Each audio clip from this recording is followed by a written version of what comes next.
Previously on Buck Commander. Major League ball players, they kind of never left the locker room mentality, so I wanted that aspect into deer hunting, and I feel like we pulled it off. The DVD's what put us on the map. You have to put a product out there that people want to buy. My travel schedule has gotten very busy, so I keep up constantly with what my partners are doing. I had a passion for hunting, but the hunting industry and just having a passion for hunting, two separate things. Whether it be a hitter or a deer, it's going down.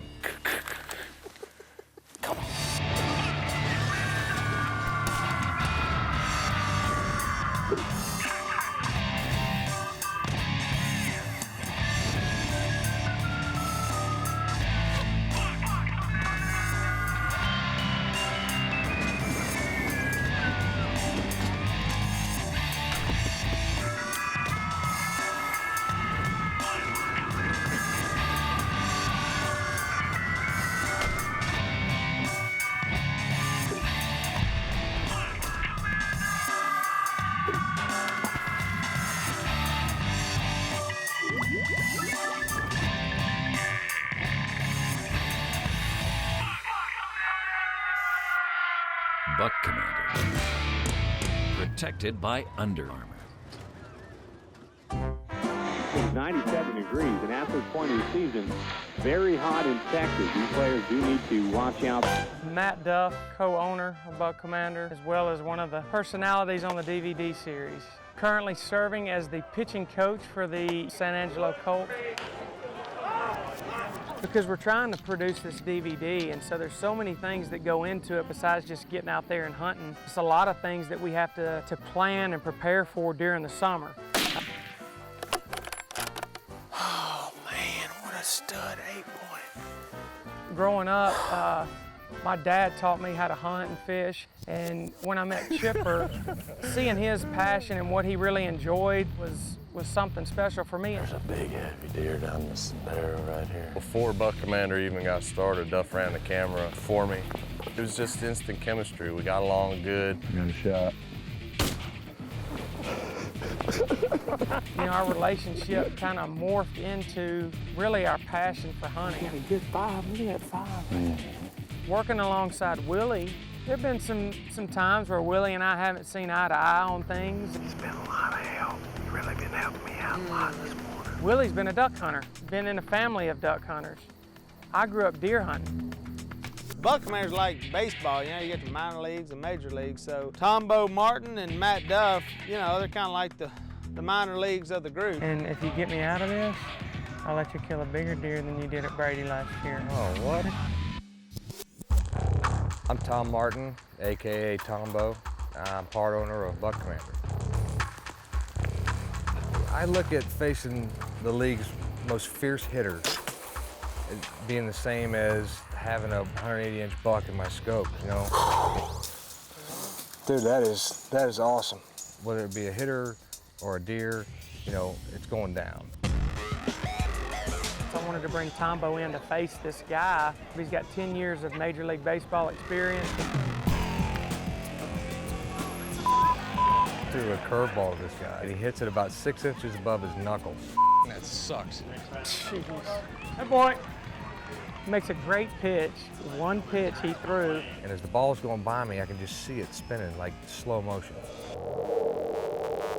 We can't make the play on it. A run scores. And now I've got to do what I do as a coach, which is come in and do the right thing and bring in our closer. We're gonna bring in Nate to face the righty.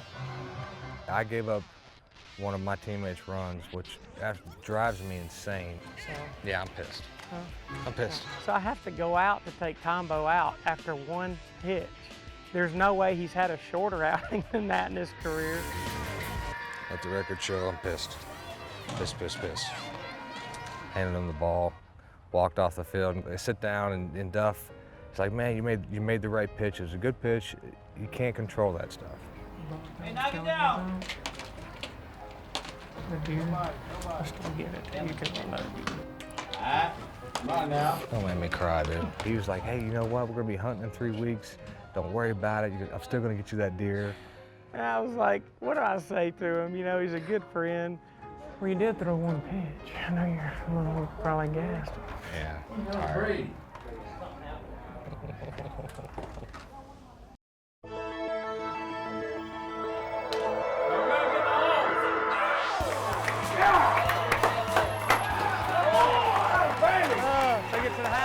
got to go pick up Willie. We'll take it. I told Tombo, I said, when we go to pick up Willie, I guarantee you he'll figure out some way to be half an hour to an hour late. So he's a half hour delay now, figures. Willie is doing what Willie does. Can always add an hour to any time that he's supposed to be anywhere. Waiting on Willie. Willie's kind of the glue that holds everybody together. You know what I mean? If we can just get him to show up on time. We got about 20 minutes of daylight left. I think everybody will be happy, but you gotta take it with a grain of salt. Willie loves to stroll into camp, usually a day late, with no gear, has to borrow everything. But the trust is there. I mean, we love him like he's a brother. 5 out of 6 of us have all played in the major leagues, and then there's Willie. And being in business with Major League Baseball players, Willie's a competitor. I wanted to be the first guy who's never played a baseball game in his life to actually play a baseball game professionally and get paid to do it. It'd be like the top line on Sports Illustrated.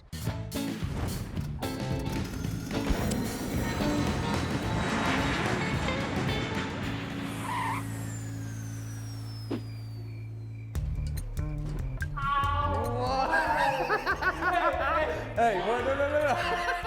I rode in here about, I don't know, about midnight, I guess. Finally rode in, and there's my 2 boys to greet me. How'd you do tonight? I stink. We're in business together, but it's also a friendship. And for him to come out here and hang out with us for a few days was fun for us. This is what we're gonna be working on. Uh-huh. What do you think?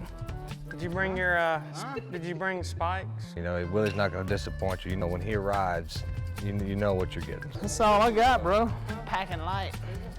Packing light and I'm packing right. It's really good to see him. A lot of stuff to talk about.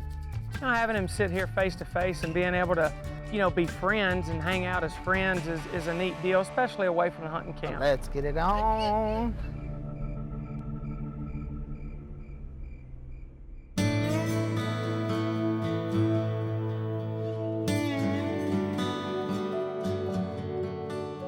I've kind of been the underdog my entire life as far as my baseball career goes. Watch him trying to dive and guess, you know, off speed or whatever. If you recognize that, I'll be trying to look for it too. I had to come to a league just like the United League, where I currently am the pitching coach. If it weren't for leagues like this, I would have never had a chance to get to the big leagues. They're just missing just a little bit if it has your arm feeling. A guy named Doc Edwards found me and took me in. After playing for Doc, I really matured as a player and found my way to the big leagues. To have Matt come here, somebody that played for me quite a few years ago now, and to see him do so well and go so far is wonderful. Matt's like a son to me. No tag, yeah, boy! Doc Edwards. You know, he may be 72 years old, but he's got the heart of a 23-year-old kid. Now to see Tom, somebody I scouted and brought into the Diamondbacks, life has brought our paths back together again. When I found out Willie was going to come out and visit, I really was looking forward to Willie getting to meet Doc because Doc's quite the character.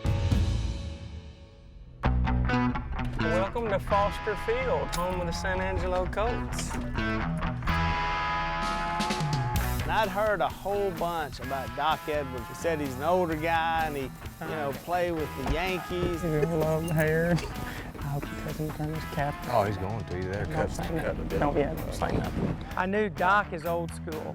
Having played with Mickey Mantle and Roger Maris in the Yankees, and I knew that Willie coming in with the hat on backwards and the long hair and bopping around, I knew that Doc would set him straight.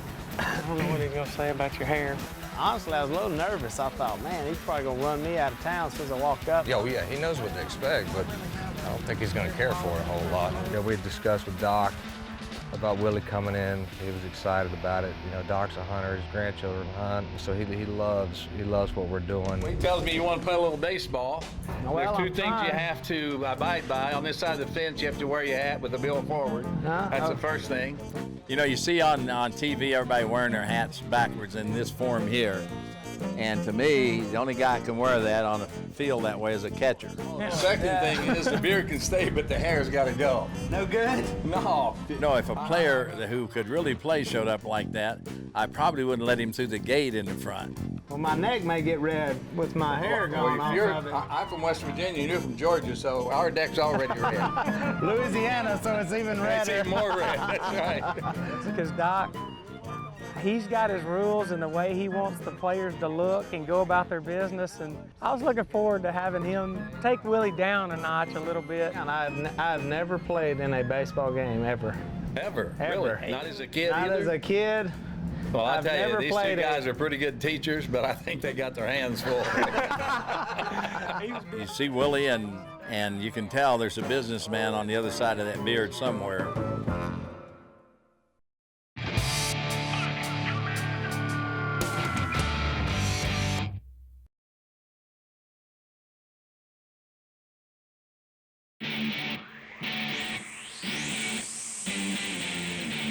This locker room, I mean, basically it's a closet, and all these guys are stuffed in there. The smells are horrible.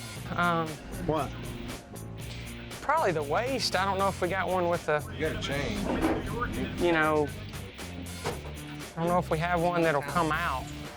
I was looking forward to having him be able to suit up and actually come out on the field and go through day-to-day regimen. Just the food room. Food room? Right. Is that- So we had to piece Willie together with a uniform to wear. So I started handing him some shirts and socks, and Duff handed him some pants and a jersey. And by the time Willie got dressed, he was out of breath. I came in there and they gave me my locker. They put the boss hog on my locker, and I was fired up. They told me to dress in, suit up, and we're heading out to the field.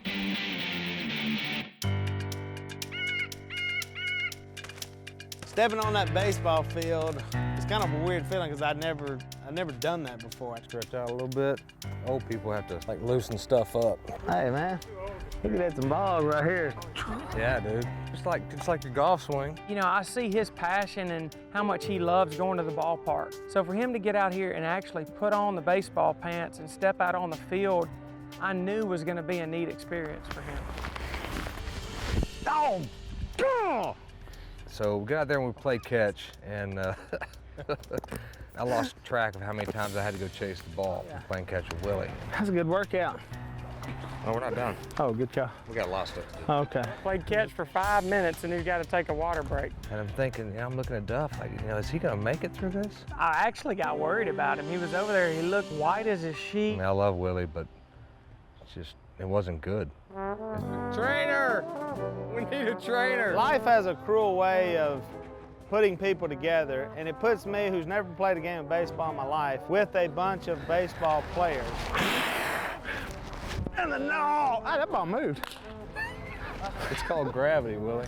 I was somewhat surprised at the throwing mechanics. Inside knuckleball. Oh, I'm just warming up. I figured throwing a baseball wouldn't be that difficult, but apparently there's some things that he doesn't quite grasp. You know, his mechanics are awful. They keep this shoulder going right in the same direction you want the ball to go. Really? Yeah. Where's it going? But I mean, I'll give it to him. He tried.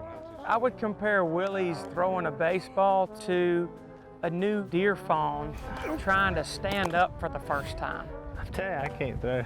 I didn't really know what to expect. I've never done the full batting practice and fielding balls, so I know I look in shape, but I'm really not as in shape as I probably appear. That's a good workout.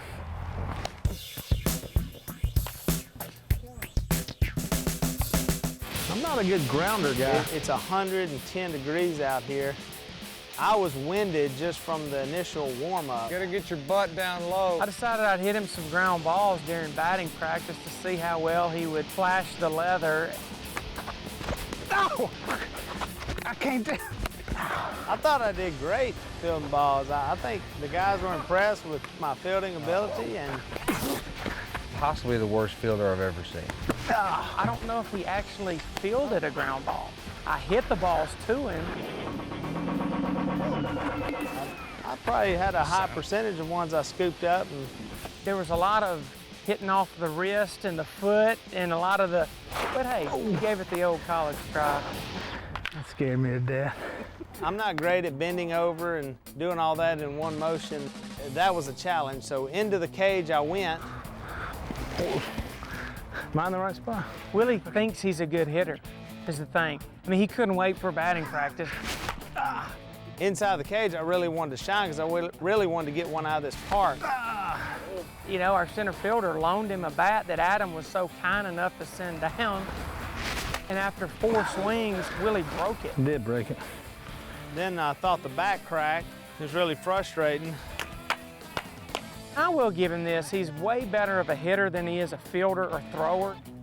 Oh. You know, I get mad. I did throw a one-hopper off the wall with the crack bat. I was just so stinking tired. I was like, you know what, screw it. And I just took the bat and broke it on my leg.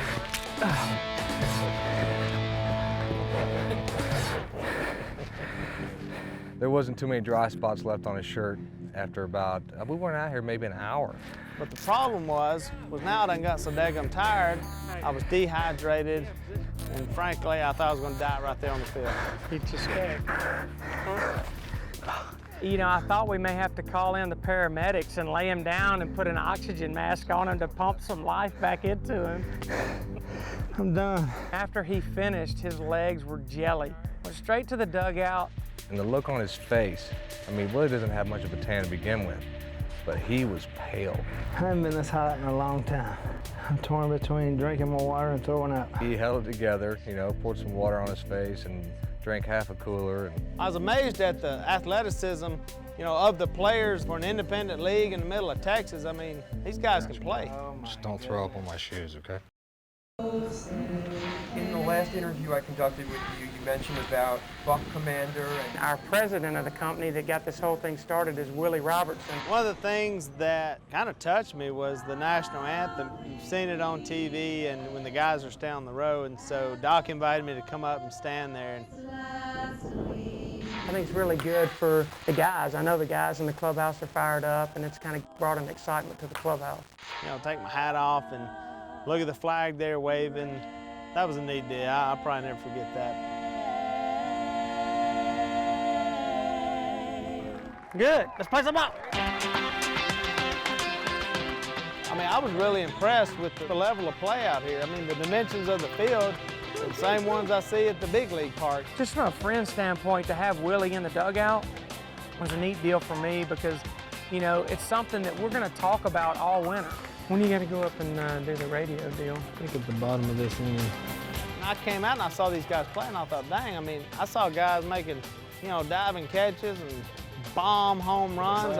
Oh, man. There were plays I saw that, you know, could be on top 10 plays, you know, on a sports channel. Wow. He got to experience it, and he did admit that he had a newfound respect for us and what we do as baseball players. Did you see me one hop the wall? With a broken bat. It was really neat to have Willie in there with us. Pretty sure he's never sat in a dugout during a pro game. Actually going out there and doing it and hitting balls and fielding balls and knowing you gotta do this every day and day after day and day after day. And I have the utmost respect for what they do. It's a game and it's fun as heck and I love watching it, but not I. I'll stick to what I do down there on the river. But it was fun, a great experience. You know, it's something that that we'll have with us forever.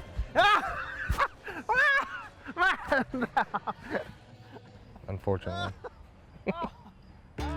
When Willie was out here, even though he was coming out to visit, we had to sit down and take care of business after the ball game. So we're going into filming for a DVD with 2 full-time camera guys. 2 full-time camera guys and all the bootleggers. You know, if you're not fortunate enough to go in the playoffs, you go straight from baseball right into archery season. I did talk to Langerhans. I said, what are you thinking you're gonna be? Because he's got the baby due. Right. And I think pretty much group hunts. When we get together and meet about what we're gonna do, where we're gonna hunt, who's gonna be filming. Luke Bryan will be at Chippers, I think, for sure. Because each year we've got to outdo what we did the year before with the DVD. We want to make it better each year, so we've got to take advantage of the times when we do have Willie come into town. Sounds good. Let's go to bed. I'm tired. Good night, San Angelo. So we're in San Angelo. I'm in a tight situation. I go to the bullpen and bring Tombo in, and if you get me out of this, I'll let you kill a bigger deer than you did at Brady last year. Oh, what? Damn it!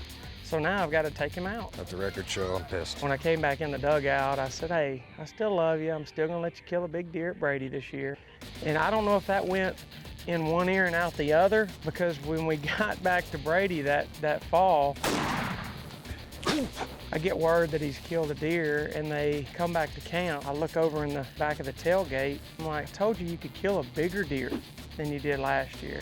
Apparently he didn't get the memo, or got too excited when he saw horns and shots. Welcome to the bigs.